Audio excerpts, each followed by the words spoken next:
নমস্কার, আমি তৃণমূল কংগ্রেসের মুখপাত্র রিজু দত্ত। আপনারা সকলেই জানেন 4 মে বাংলার বিধানসভার ফল বেরিয়েছে।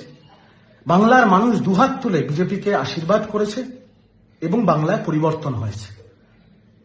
আগামী 9 মে নতুন সরকার গঠন হবে বাংলায়।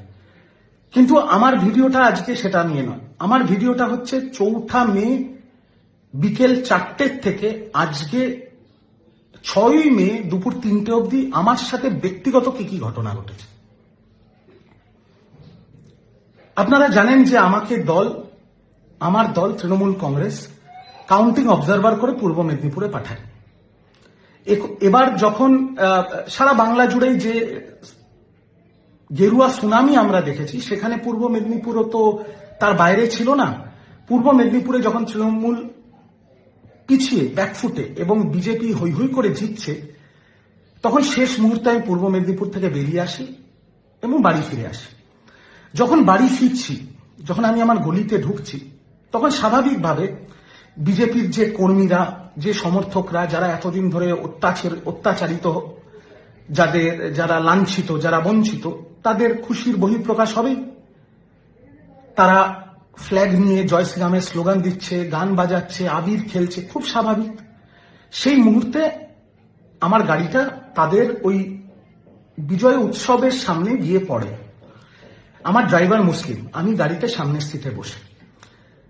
আপনাদের বলতে চাই, আমি এটা না বললে, মানে এই কথাগুলো বিগত 1.5-2 দিনের কথাগুলো না বললে পাপ হবে।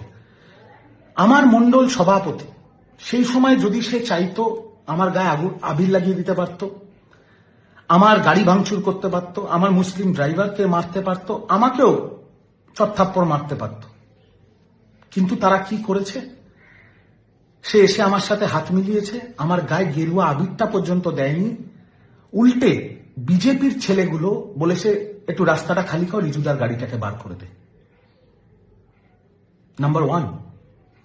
নাম্বার 2, 4 তারিখ বিকেল 5টার পরে যারা স্বঘোষিতভাবে বিজেপি হয়ে গেছে, যারা সবাই তৃণমূল ছিল এখন স্বঘোষিতভাবে বিজেপি হয়ে গেছে, ফেসবুকে এখন জয় শ্রীরাম লিখছে,